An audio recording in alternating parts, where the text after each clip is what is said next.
Hello बच्चा party. तो DOS classes के इस प्यारे से यूट्यूब चैनल पर आप सभी दोस्तों का एक बार फिर से वेक्टर सीरीज के लेक्चर नंबर 7 में आप सभी दोस्तों का स्वागत करता हूं। तो चलिए शुरू करते हैं। पिछले लेक्चर में हम लोगों ने देख लिया था ये क्वेश्चन, अगर आपको याद हो, और अगर आपने वीडियोस नहीं देखे हैं तो पीछे के सारे वीडियोस देख करके फिर इसके बाद ये वीडियोस ये लेक्चर आप देख सकते हैं ताकि आपकी कनेक्टिविटी बन पाए। ठीक है ना बच्चा पार्टी। तो चलिए शुरू करते हैं। डिस्प्लेसमेंट वेक्टर क्या होता है? तो हम लोगों ने पोजीशन वेक्टर में देखा था बेटा 2D के लिए 3D के लिए कैसे हम निकालेंगे। तो अगर हम पोजीशन वेक्टर देख चुके हैं, हमें पता है, तो सीधा सीधा आप यहाँ से स्टार्ट कर सकते हैं। अदरवाइज आप पोजीशन वेक्टर का लेक्चर, इससे पहले वाला लेक्चर आप देख सकते हैं ताकि आपको क्लियर हो जाए। ठीक है ना। तो अगर आपको पोजीशन वेक्टर पता है तो आप एक चीज याद रखो कि जैसे example for this is the position, initial position of the body. Example for this is the, यहाँ पर हमने कह दिया ये रामलाल है और यहाँ से चलना स्टार्ट किए, कहाँ तक, यहाँ तक गए, एंड ये जो है दैट विल बी यहाँ पहुँच गए कुछ टाइम के बाद। इट्स मीन दैट जो शॉर्टेस्ट डिस्टेंस होगी between initial and final position की, वो क्या होगा? डिस्प्लेसमेंट वेक्टर कहलाएगा। यही क्या कहलाएगा? डिस्प्लेसमेंट वेक्टर कहलाएगा। तो अगर हम इसको रेफरेंस फ्रेम में सेट करें, मान लेते हैं इधर की तरफ एक्स एक्सिस और इधर की तरफ वाई एक्सिस और अपवर्ड ऊपर की तरफ जेड एक्सिस, जो कि हमने इधर बना लेते हैं जेड एक्सिस। तो यहाँ पर देखो इसको हमने रिप्रेजेंट किया है इस इन दिस डायग्राम। तो यहाँ पर देखो पहली इनिशियल पोजीशन क्या है? x1, y1, z1, और आखिरी पोजीशन क्या है? x2, y2, z2। तो बेटा पता है आपको कि भैया हमें इनिशियल और फाइनल पोजीशन पता है, तो आप एकदम दिमाग में सेट कर लो कि डिस्प्लेसमेंट वेक्टर क्या होगा। डिस्प्लेसमेंट वेक्टर होगा बेटा final position minus initial position. क्या होता है? बोलो हमारे साथ, final position minus initial position. अगर हम फाइनल पोजीशन से इनिशियल पोजीशन को वेक्टर फॉर्म में घटा दें तो हमें डिस्प्लेसमेंट वेक्टर मिल जाएगा, और इसका जो डायरेक्शन होगा बेटा हमेशा इनिशियल से फाइनल की तरफ होगा, इनिशियल से फाइनल की तरफ होगा। तो देखो जरा यहाँ पर अगर आपको कोऑर्डिनेट पता है तो आप इजीली पोजीशन वेक्टर लिख लोगे। कैसे? r1 वेक्टर क्या होगा सर? r1 वेक्टर होगा x1 i cap plus y1 j cap plus z1 k cap. ठीक है ना। एंड r2 वेक्टर क्या होगा सर? r2 वेक्टर होगा x2 i cap plus y2 j cap plus z2 k cap. तो अगर हमें r2 वेक्टर r1 वेक्टर मिल गया तो हम इसकी वैल्यूज पुट कर देंगे यहाँ और यहाँ। ठीक है ना। r2 वेक्टर की वैल्यू यानी final position minus r1 vector मतलब इनिशियल पोजीशन। तो जब हम रखेंगे तो हमें क्या मिलेगा? डायरेक्ट जो रिजल्ट मिलेगा हमें वो ये मिलेगा, x2 minus x1 i cap plus y2 minus y1 j cap plus z2 minus z1 k cap. इसका मतलब क्या हुआ बच्चा कि फाइनल पोजीशन से किसी भी डिस्प्लेसमेंट वेक्टर को लिखते टाइम आप एक चीज याद रखो कि अगर कोऑर्डिनेट्स दिया हुआ है तो x से x घटेगा, y से y घटेगा, z से z घटेगा, तब जाकर के वेक्टर बनेगा, डिस्प्लेसमेंट वेक्टर बनेगा। तो यानी x2 minus x1 i cap plus y2 minus y1 j cap plus z2 minus z1 k cap, and that will be the displacement vector. तो आई होप कि समझ में आ गया होगा कि आपको डिस्प्लेसमेंट वेक्टर कैसे निकालते हैं, किसे कहते हैं। दूसरी चीज, अगर हम इसका अगर वेक्टर फॉर्म मिल गया है, इसका मैग्नीट्यूड निकालना हो तो हमने ऑलरेडी बता रखा है कि भैया बड़ा सा स्क्वायर रूट लगाओ और जो आई कैप का कोएफिशिएंट है उसका स्क्वायर कराओ, प्लस जे कैप का कोएफिशिएंट उसका स्क्वायर कराओ, प्लस के कैप का कोएफिशिएंट उसका स्क्वायर करो, आपको मैग्नीट्यूड मिल जाएगा।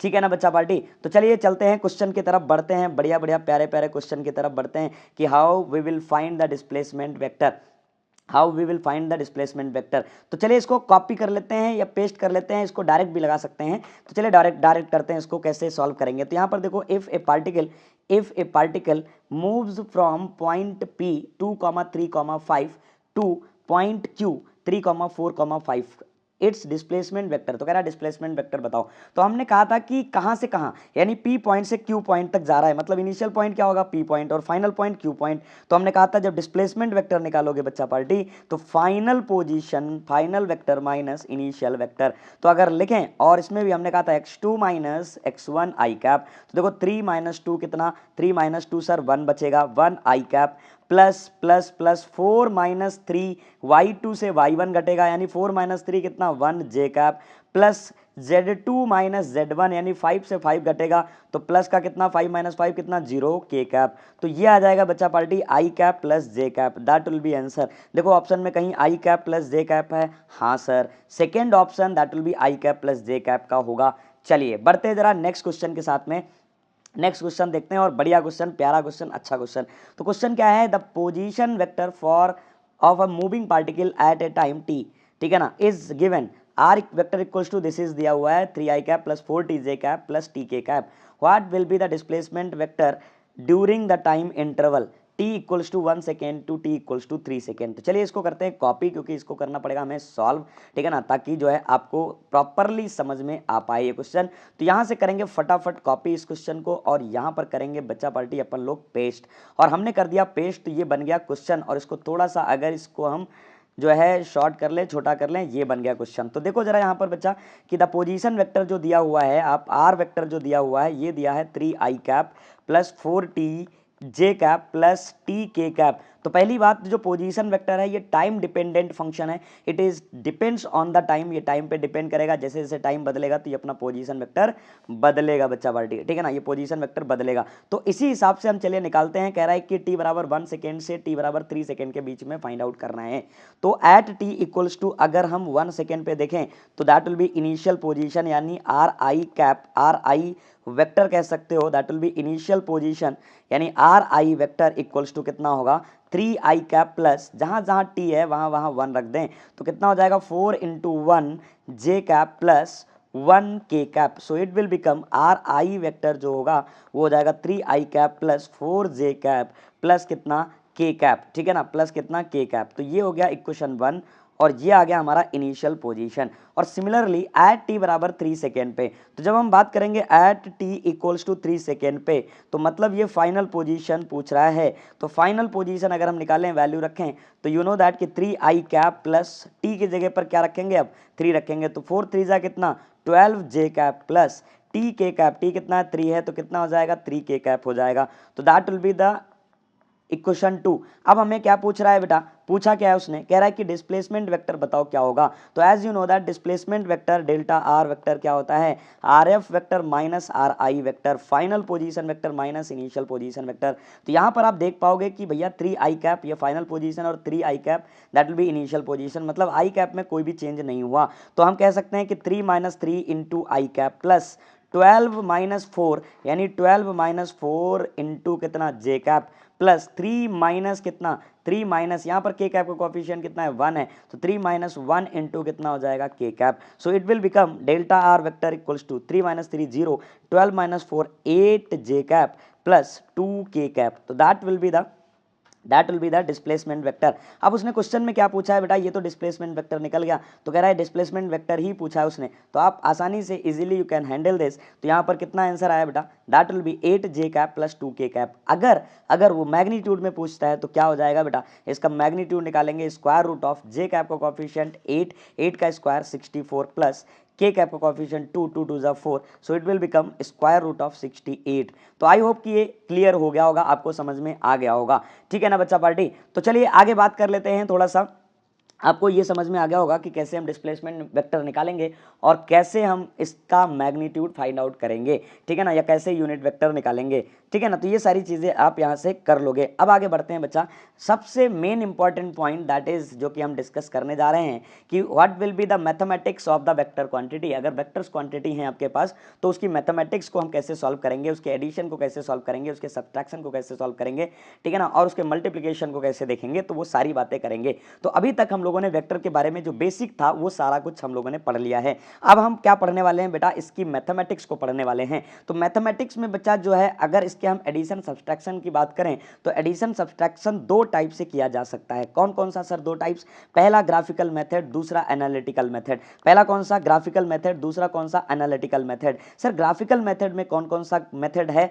तो ग्राफिकल मेथड में हम सीखने वाले हैं बेटा लॉ ऑफ ट्रायंगल और दूसरा law of polygon. Law of triangle, law of polygon जब हम सीख लेंगे तो हमें समझ में आएगा कि भैया लॉ ऑफ पॉलीगॉन और लॉ ऑफ ट्रायंगल कुछ अलग अलग वेक्टर्स नहीं हैं, अलग अलग मेथड्स नहीं हैं, इनको एक यानी ग्राफिकल मेथड से इसमें क्या करते हैं हम, कई सारे वेक्टर्स क्वांटिटीज को हम ऐड करते हैं। यहाँ पर सिंगल यानी दो, केवल और केवल दो क्वांटिटीज को हम ऐड करते हैं वेक्टर क्वांटिटी। तो जैसा कि शुरू में हमने बता रखा है ऑलरेडी आपको कि भैया वेक्टर क्वांटिटी को जोड़ने का मेथड अलग होता है। तो यहाँ पर वो मेथड्स के नाम है कि कौन कौन से मेथड से हम जोड़ सकते हैं या घटा सकते हैं।